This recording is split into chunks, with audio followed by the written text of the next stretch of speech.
नमस्कार। आज हम स्टडी करेंगे ओम का नियम, प्रतिरोध एवं प्रतिरोधकता। Ohm's law, resistance and resistivity.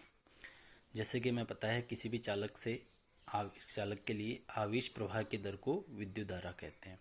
Rate of flow of charge is known as electric current.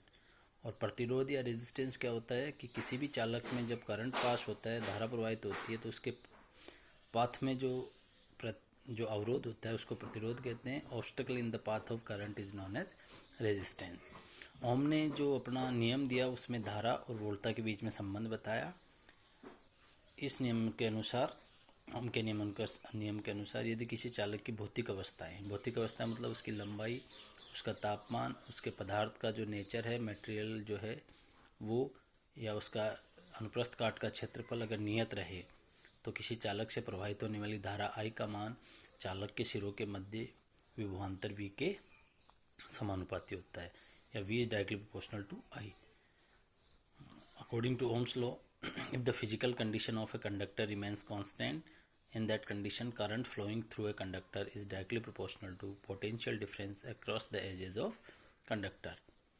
अर्थात V equals to R I. यहाँ R एक प्रोपोर्शनल कांस्टेंट है, समानुपातिक नियतांक स्थिरांक है, जिसको चालक का प्रतिरोध कहते हैं, रेजिस्टेंस ऑफ अ कंडक्टर।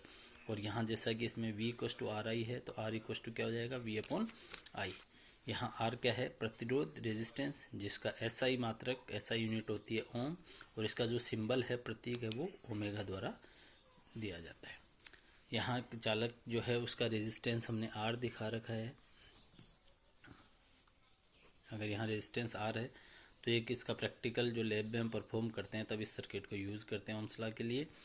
यहाँ बैटरी का प्लस माइनस, यहाँ एक एमीटर कनेक्ट करते हैं, रेजिस्टेंस के साथ वोल्टमीटर कनेक्ट कर देते हैं। यहाँ एक रियोस्टेट होता है जिसके थ्रू करंट को कंट्रोल किया जाता है, यहाँ की लगाते हैं और इसके ओम्स लॉ को वेरिफिकेशन करते हैं। अब यहाँ प्रतिरोध एवं प्रतिरोधकता क्या होती है, ये प्रैक्टिकली ऑब्जर्व किया गया है कि किसी चालक का प्रतिरोध R चालक की लंबाई L के समानुपाती तथा काट क्षेत्रफल A के व्युत्क्रमानुपाती होता है। अर्थात लंबाई बढ़ने के साथ साथ चालक का प्रतिरोध बढ़ता है और अनुप्रस्थ काट का क्षेत्रफल बढ़ने पर चालक का प्रतिरोध कम होता है। तो यहाँ R is directly proportional to L upon A और R equals to rho L upon A। यहाँ जो प्रोपोर्शनल कांस्टेंट है रो, या अनुपातिक स्थिरांक रो है, उसको चालक पदार्थ की प्रतिरोधकता या specific resistivity of conductor material कहते हैं। ये जो प्रॉपर्टी है ये मटेरियल की या पदार्थ के गुण है। अब देखो यहाँ पर rho equals to R A upon L लिख सकते हैं, और रेजिस्टिविटी को स्पेसिफिक रेजिस्टेंस या प्रतिरोधकता को विशिष्ट प्रतिरोध भी कहते हैं। अब आर का मात्रक ओम होता है, ए जो है अनुप्रस्थ काट का क्षेत्रफल है, क्रॉस सेक्शन एरिया, उसका यूनिट होती है A स्क्वायर, और L की M। तो इसके अगर हम सोल्व करें तो जो रेजिस्टिविटी है उसकी यूनिट होगी प्रतिरोधकता के ओम इंटू मीटर। अब अगर R इक्वस टू 1 हो, 1 metre square, L equals to 1 metre हो, तो यहाँ न्यूमेरिकली रो किसके इक्वल हो जाएगा, R के इक्वल।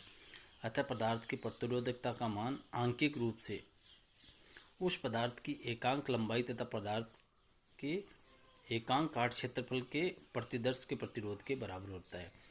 अर्थात if the area of cross section is 1 metre square, length is 1 metre, in that condition rho is equals to R।